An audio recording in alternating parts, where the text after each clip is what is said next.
One of the most difficult things I had to do when starting TW Controls was finding customers. And today's question comes to you from JT, who asks, how did you go about getting your first clients when you started your business?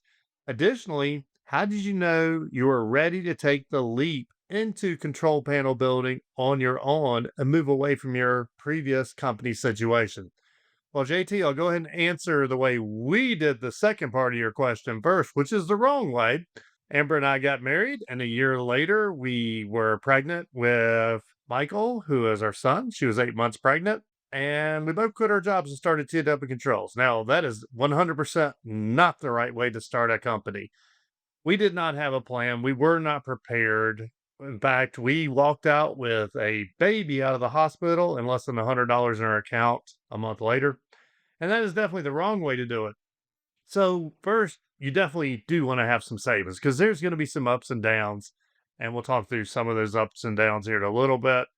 But you probably should have probably at least 6 months savings to kind of deal with some of those lulls and deal with you're going to have to put out money for jobs. Now, I'm going to counter myself a lot in this because I also talk to a lot of people that have been on the fence for decades and never have made that move because the time has never been right. They're like, well, I got kids, wife I got to support. I've got college debts. I've got mortgage. I've got a car. Once I get all these things taken care of, I think I will start a company. And time will slip away really fast. And yeah, you'll be 20 years down the road and you're still thinking about it. So we probably did it terribly wrong, but somewhere between that being perfectly prepared and where we did it is probably the sweet spot. Now, let's circle back around to that in a little bit. Let's hit the beginning of your question now. And that is, how do you find those first customers? And this is something I struggled really hard with at the beginning of TW Controls, because in your case, you're looking to build control panels. I assume you're somewhere where you're building control panels right now. Maybe you're an electrician and you know how to do those skills and you're thinking about going your own, or you're doing engineering services.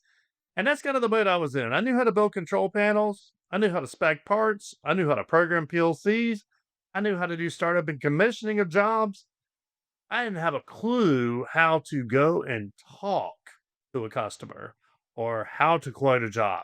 And this is a skill that, we're hearing a lot of this now that with, all the phones and all the technology that people don't know how to talk. No, trust me, I'm an 80s kid. I did not know how to go out there and talk to a customer. So let's go for some of the low hanging fruit to help you get your first customers. First, turn your former employer into your first clients. And this is why it's so important that we never burn bridges. It doesn't matter how bad a situation you're in. Do not walk into your boss's office and tell them what you think about them. You give them a reason that you're leaving the job that is professional. You give them notice and you make sure you leave on good terms because they could be a very valuable client while you're starting out. And this really ended up working well for me. We've shared it in other videos. I was not in a great work situation when we started TW Controls. I worked for a great company and they went through a buyout. And I always say there's winners and losers in buyouts. And I was one of the losers.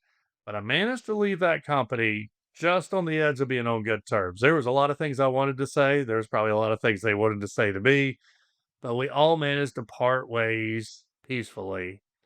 And a year later, they were my number one customer. They found out that I needed them, and trust me, Amber and I were starving. We definitely needed them. That would be number one there. And think back through your, previous. You probably been to a few jobs. Even if you did burn bridges, or maybe here's probably the more important one is you feel like you weren't that experienced when you were there, you can reach out to them anyway. And they're gonna see how you've grown and they will remember you as long as you didn't burn those bridges. Now the next one really is competitors. Go introduce yourself, in your case, to the local panel builders in your area, especially the big ones. because the big ones are typically set up for a specific type of job. And there are a lot of jobs that they are not set up to do. And they really don't even want to quote those jobs. And chances are they will quote them. They'll quote them high. They're never going to get them. But if they had someone they could hand those jobs off to, then they likely would do it. So go introduce yourself to them. You are going to have a few that are going to look at you as a competitor, but you're going to find out with our industry, we are a small community. And so in many cases, if they understand type of work that you're going for and you understand what they are doing, you're going to find there's not a lot of overlap. And I did this with one of the local panel manufacturers one time.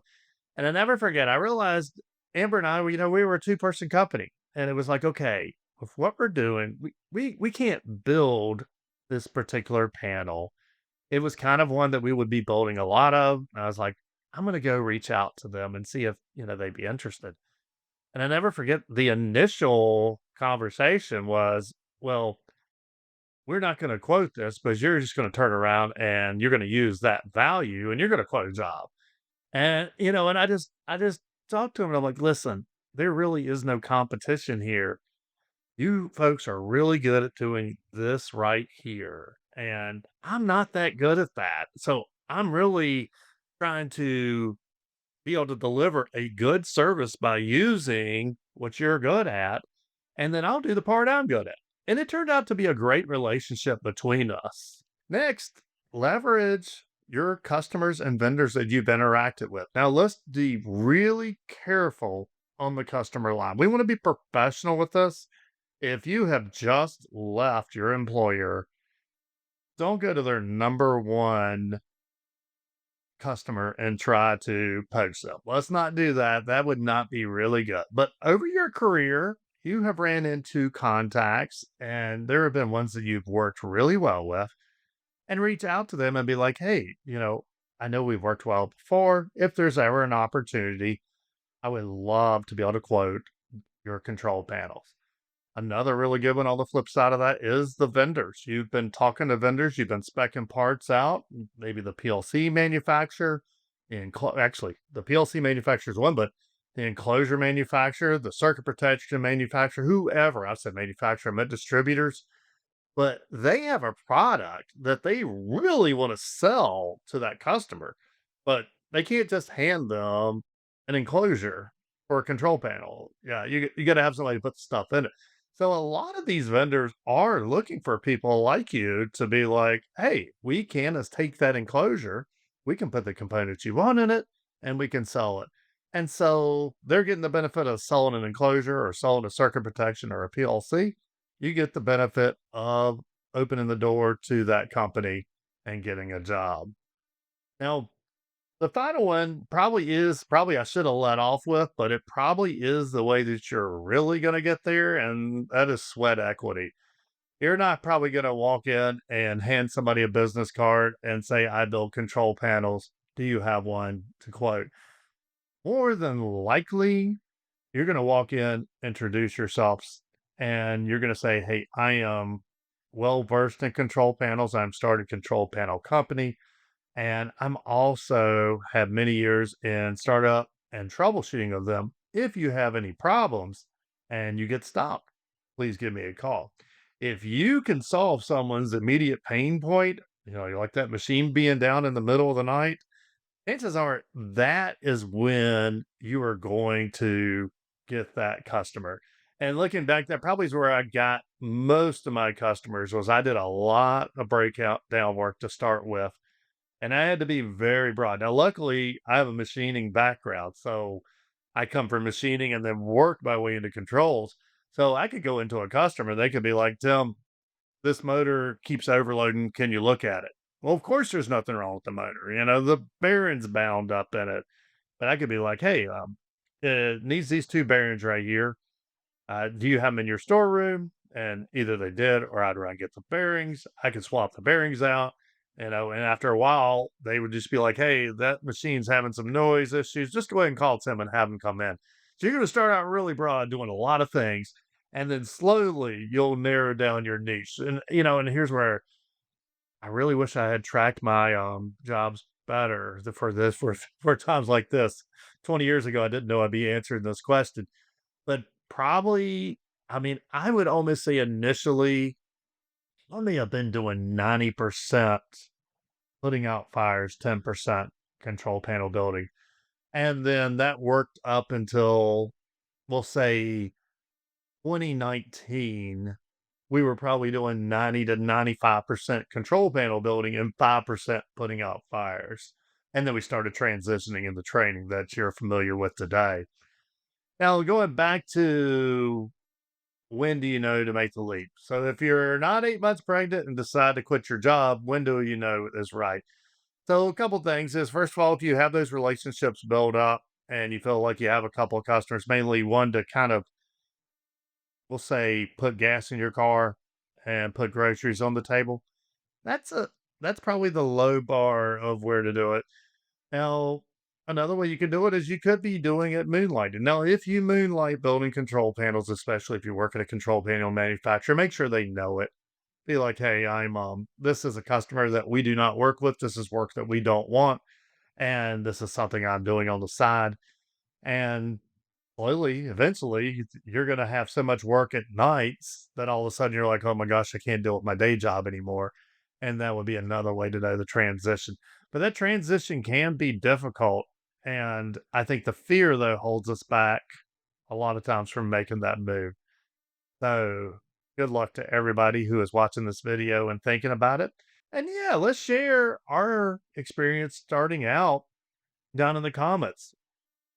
What method did you use to find your first customers? And yeah, when did you know it was the right time? Or did you know it was the right time? And when you started your company? I'll see you down there.